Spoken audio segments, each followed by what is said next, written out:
नमस्कार विद्यार्थी मित्रांनो, मी करे सर स्वागत करतो आजच्या व्हिडिओ लेक्चरमध्ये. विद्यार्थी मित्रांनो, आजच्या व्हिडिओ लेक्चरमध्ये सुद्धा आपण मराठी व्याकरणाचे 30 प्रश्न पाहणार आहोत, जे की 28 तारखेला होत असलेल्या शिक्षक पात्रता परीक्षेसाठी अतिशय महत्त्वाचे असणार आहे. चला तर मग सुरू करू आजचा व्हिडिओ लेक्चर. बघा, पहिला प्रश्न पहा. बघा, पुस्तक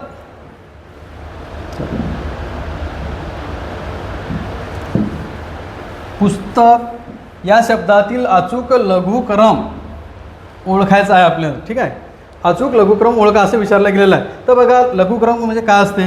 ज्याही अक्षराला काना मात्रा विलांटी उकार नसते त्याची मात्रा असते मित्रांनो लघु, आणि ज्याही अक्षराला काना मात्रा विलांटी उकार असते त्याची असते मात्रा गुरु. आता गुरुची मात्रा अशी डॅशने दाखवली जाते आणि लघुचे अर्धचंद्र. ठीक आहे, अर्धचंद्र म्हणजे हा असतो लघुचा. तर आता बघा बरं, पुस्तक शब्द किंवा जोडाक्षराला सुद्धा गुरुची मात्रा असते. ठीक आहे, आता पुस्तकला उकार आहे म्हणजे इथं काय येईल? डॅश येईल. इथं जोडाक्षर आहे, इथं सुद्धा डॅश येईल. हे सिंगल अक्षर आहे त्याच्यामुळे इथं येईल अर्धचंद्र. आता ऑप्शनमध्ये बघा बरं, कुठल्या ऑप्शनमध्ये आहे? असं पर्याय क्रमांक 2, म्हणून याचा एकत्र पर्याय क्रमांक 2. ठीक आहे, पुढचा प्रश्न बघा, मालिनी या वृत्तातील गण कोणते? गण कोणते? आता गण विचारले गेलेले आहेत. आता बघा, तर मालिनीचे गण आहे मित्रांनो न, म आणि ये, म्हणून याचा पर्याय क्रमांक 2 याचं योग्य उत्तर आहे. आता बघा बरं, त, ब, ज, ज, ग हे जे आहे हे आहे वसंत तालिकेचं गण. वसंत तालिका, वसंत तालिकेचं गण आहे मित्रांनो त, ब, ज, ज, ग. त्याच्यानंतर ये हे आहे भुजंग प्रयासचं.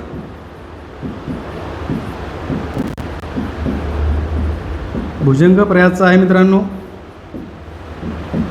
य, आणि मस जसं तत ग आहे शार्दूल विक्रीडीचं.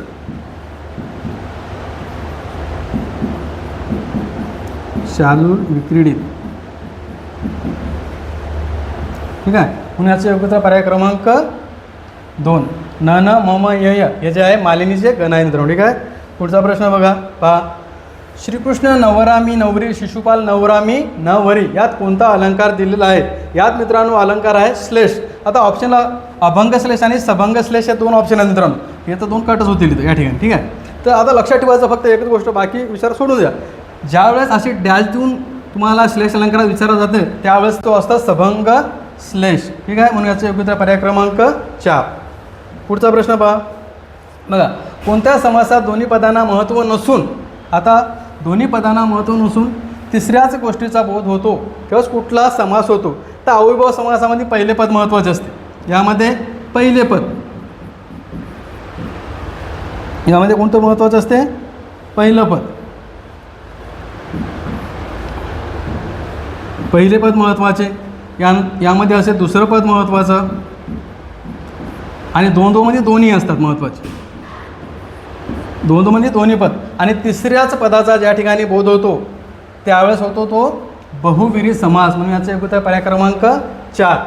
ज्या समासात दोन्ही पदांना महत्त्व नसून तिसऱ्याच पदाचे महत्त्व होते त्या ठिकाणी होतो बहुविरी समास. ठीक आहे, प्रश्न नीट काय? पुढचा प्रश्न बघू, पहा. सुप्रसिद्ध कवी ग्रेस यांचे नाव काय असं विचारलं गेलेलं आहे? माणिक गोडघाटे, सीताराम गोडघाटे, मिथिला गोडघाटे की राघव गोडघाटे? त्याचं योग्य पर्याय क्रमांक 1. सुप्रसिद्ध कवी ग्रेस यांचं नाव आहे माणिक गोडघाटे. ठीक आहे, पुढचा प्रश्न बघा, संबोधनयुक्त शब्दरूप कोणते? आता हा विभक्तीवरचा प्रश्न आहे मित्रांनो. आता संबोधन विभक्तीला नो प्रत्यय असतो मित्रांनो. यामध्ये हाक मारली जाते. काय मारली जाते? हाक. आता बघा बरं, या 4 ऑप्शनमध्ये कुठं तुम्हाला हाक दिसत आहे? देवी, देवता, देव की देवांनो? या ठिकाणी देवांनो याचं योग्य उत्तर आहे. या ठिकाणी हाक मारलेली आहे देवांना, म्हणून पर्याय क्रमांक 4 याचं योग्य उत्तर आहे. पुढचा प्रश्न बघा, ढग दाटून आल्यामुळे पाऊस पडण्याची शक्यता आहे. आता वाक्याचा प्रकार विचारला गेलेला आहे. मिश्र, केवळ, संयुक्त की वाक्यसंकलन? त्याचं योग्य पर्याय क्रमांक 1. हे केवळ वाक्याचं उदाहरण आहे मित्रांनो. ठीक आहे, पुढचा प्रश्न बघा, अनुक्रम या शब्दातील उपसर्ग ओळखा. आता अनुक्रम हा शब्द बघा, आता हा जो शब्द पहिला याला उपसर्ग लागला अनु.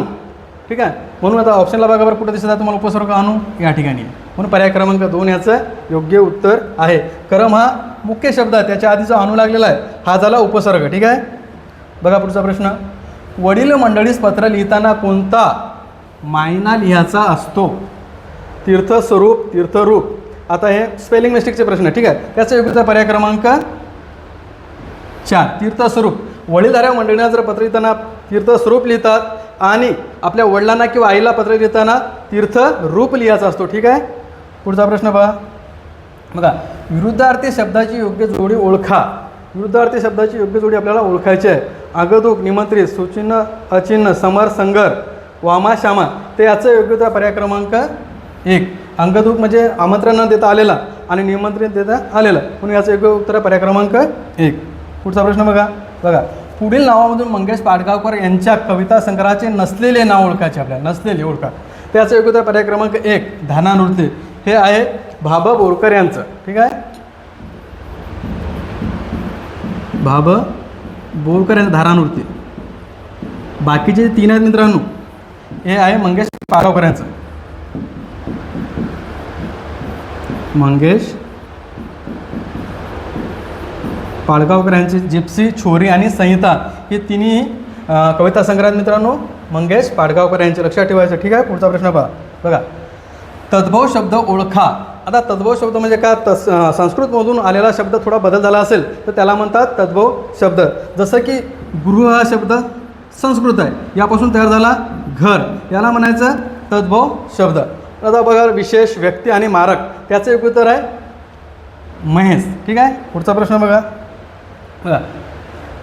पुरुष या नाटकाचे लेखक कोण आहे या ठिकाणी विचारला गेलेला आहे. पुरुष या नाटकाचे लेखक प्रशांत दळवी, अजित दळवी, तुषार दळवी की जयवंत दळवी. त्याचे एक उत्तर पर्याय क्रमांक 4. पुरुष हे नाटक आहे मित्रांनो, पुरुषाच्या अहंकारावर लिहिलेलं नाटक आहे, तर याचे लेखक आहे जयवंत दळवी यांचं. ठीक आहे. पुढचा प्रश्न बघा. शिवप्रिय हा सामासिक शब्द पुढीलपैकी कोणत्या समासाचे उदाहरण आहे? आता बघा बहुव्रीही समास, तृतीय तत्पुरुष, मध्यम पदलोपी की द्विगु. ते याचं एक उत्तर पर्याय क्रमांक 1. ज्या समासात तिसऱ्याच पदाचा बोध होत असेल त्यावेळेस होतो बहुव्रीही समास. आधीच्या प्रश्नात आपण बघितलेला आहे. आता शिव आहे जिला प्रिय अशी ती कोण? पार्वती. कोण? पार्वती. शिव आहे जिला प्रिय अशी ती पार्वती. पण तिसऱ्या पदाचा बोध होत असेल त्यावेळेस बहुव्रीही समास होतो. ठीक आहे. पुढचा प्रश्न बघा. जला अवतरण या संधीचा योग्य विग्रह कुठला आहे? जल वतरण, जला अवतरण, जल अवतरण की जलावतरण. त्याचं योग्य उत्तर पर्याय क्रमांक 3. जल अधिक अवतरण. ठीक आहे. पुढचा प्रश्न बघा. दमयंती स्वयंवर या काव्याचे कवी कोण? वामन पंडित, रघुनाथ पंडित, मोरोपंत की निरंजन माधव. त्याचं योग्य उत्तर पर्याय क्रमांक 2. रघुनाथ पंडित. पुढचा प्रश्न बघा. भाववाचक नसलेले नाम ओळखा. शौर्य, कटुता, गोडवा आणि कार्य. ते तिन्हीचे नाव आहे मित्रांनो, हे भाववाचक आहेत. भाववाचक आणि कार्य हे नाम आहे मित्रांनो. काय आहे? कार्य सामान्य नाम आहे.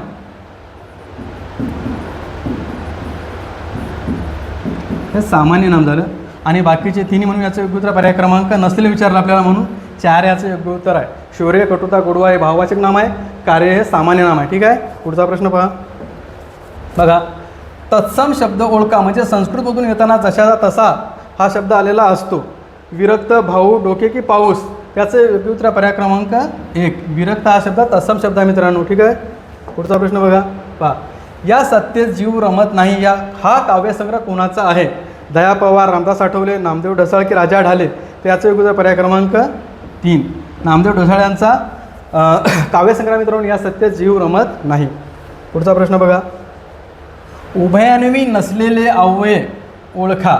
उभयान्वी अव्यय नसलेले किंवा वाह वा किंवा. त्याचं योग्य उत्तर पर्याय क्रमांक 2. कारण हा केवळ प्रयोगी अव्यय मित्रांनो. वाह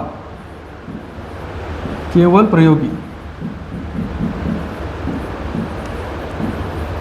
बाकीचे किंवा, वा आणि व हे आहेत उभयान्वी अव्यय. ठीक आहे. पुढचा प्रश्न बघा. आपलेच डावपेच आपल्यावरच उलटणे या अर्थाची मन ओळखा असं विचारलं गेलेलं आहे.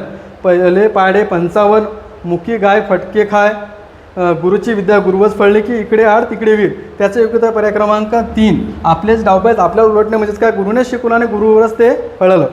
ठीक आहे. म्हणून योग्य उत्तर पर्याय क्रमांक 3. नेक्स्ट क्वेश्चन बघा. उपसर्ग घटित शब्द ओळखा. ठीक आहे. आता बघा उपसर्ग कुठं लागलेला आहे? उपसर्ग म्हणजे एखाद्या शब्दाच्या आधी लागलेला आहे. कुमार, कुडी, कुळवणी. त्याचं योग्य उत्तर पर्याय क्रमांक 1. कुसंगती. संगती हा मुख्य शब्द आहे मित्रांनो, याला लागलेला कु हा उपसर्ग म्हणून याचं योग्य उत्तर पर्याय क्रमांक 1. कुसंगती. नेक्स्ट क्वेश्चन बघा. प्रत्येक घटित शब्द ओळखा. प्रत्येक घटित म्हणजे एखाद्या शब्दाच्या शेवटी लागलेलं अक्षर. बघा, ऐनवेळ हा उपस्वर घटित आहे. निराकार, त्याच्यानंतर पडसाद की दिमागदार, त्याचं योग्य उत्तर पर्याय क्रमांक 4. हा जो दार आहे प्रत्यय आहे मित्रांनो, ठीक आहे, म्हणून याचा योग्य पर्याय क्रमांक 4. नेक्स्ट क्वेश्चन बघा. काय हाहाकार माजवला भूकंपाने या वाक्यापुढे कोणते विरामचिन्ह हवे? पूर्णविराम, उद्गारवाचक की प्रश्नचिन्ह की अपसरचिन्ह, त्याचा योग्य पर्याय क्रमांक 4. यामध्ये उद्गार दिलेला आहे मित्रांनो, ठीक आहे, म्हणून या ठिकाणी उद्गारवाचक चिन्ह यायला पाहिजे. ठीक आहे, पुढचा प्रश्न पहा. बघा, प्रत्येक चरणात 12 अक्षरे व ये हे गण कोणत्या वृत्ताची लक्षणे आहेत? आपण आधीच्या प्रश्नामध्ये बघितलं आहे. ते जे गण आहे मित्रांनो, ये हे जे आहेत हे आहेत भुजंग प्रयात याचं, ठीक आहे, म्हणून याचा योग्य पर्याय क्रमांक 2. नेक्स्ट क्वेश्चन बघा. ज्ञानपीठ पुरस्कार प्राप्त याती ही साहित्यकृती कोणत्या प्रकारातील आहे? प्रकार विचारा. नाटक आहे, कादंबरी आहे, कथासंग्रह आहे, काव्यसंग्रह काय आहे? त्याचा योग्य पर्याय क्रमांक 4. ही आहे कादंबरी. ठीक आहे, ज्ञानपीठ पुरस्कार प्राप्त याती ही साहित्यकृती कादंबरी या प्रकारात मोडते. ठीक आहे, पुढचा प्रश्न बघा. प्रथम पुरुषी एकवचनी भाषेचा वापर कोणत्या निबंधात प्रकारात करणे आवश्यक आहे? आत्मवृत्तात्मक, वैचारिक, कल्पनात्मक की वर्णनात्मक? त्याचं उत्तर पर्याय क्रमांक 1. आत्मवृत्तात्मक. ठीक आहे, नेक्स्ट क्वेश्चन बघा. तो म्हणाला मी येईन या वाक्यातील किती विरामचिन्ह दिलेले आहेत? आता विरामचिन्ह मोजा. पहिलं हा झालं स्वल्पविराम, हा झालं दुहेरी अवतरण चिन्ह आणि तिसरं आहे क्वेश्चन मार्क. किती आले? 1, 2 आणि 3, म्हणून पर्याय क्रमांक 2 याचं योग्य उत्तर आहे. नेक्स्ट क्वेश्चन बघा. पूर्वरूप संधीचे अचूक उदाहरण कोणते असे विचारला गेलेलं आहे? आता पूर्वरूप संधी म्हणजे काय? आता संधी होताना आता बघा, एखादा शब्द घेऊ आपण, हाच घेऊ, नू अधिक उमजे, ठीक आहे, साज अधिक असा, हात अधिक ऊन आणि एक अधिक एक. तर आता लक्षात ठेवायचं पूर्वरूप संधी म्हणजे काय? पहिलं अक्षर म्हणजे विग्रह होताना, संधी होताना पहिला अक्षर जर कायम राहत असेल तर त्याला म्हणायचं पूर्वरूप संधी, आणि दुसरं जर कायम राहत असेल या ठिकाणचं तर त्याला म्हणायचं पररूप संधी. आता बघा कुठं पहिलं अक्षर कायम राहत आहे या ठिकाणी नूमजे, ठीक आहे, जशाला तसं कायम राहत आहे पहिलं अक्षर, म्हणून ते पूर्वरूप संधीचं उदाहरण आहे. ठीक आहे, पुढचा प्रश्न पहा. अव्ययी भाव समासातील शब्द कुठला? गैरसमज, विद्याभ्यास, तोंडपाठ की नवरात्र? त्याचा योग्य उत्तर पर्याय क्रमांक 1. गैरहजर हा अव्ययीभाव समासाचं उदाहरण आहे. बघा, फकीराचे अभंग या कविता संग्रहाचे कवी कोण? कवी विचार केलेला विठ्ठल वाघ, संत तुकाराम, संत ज्ञानेश्वर की फमू शिंदे? त्याचं योग्य उत्तर पर्याय क्रमांक 4. फकीराचे अभंग या कविता संग्रहाचे कवी जे आहे मित्रांनो ते आहेत फमू शिंदे. ठीक आहे, आजच्या व्हिडिओ लेक्चरमध्ये मित्रांनो एवढंच. प्रश्न नीट कळाला असेल, स्पष्टीकरण आवडलं असेल तर माझ्या चॅनलला लाईक करा, शेअर करा आणि सबस्क्राईब करा. धन्यवाद.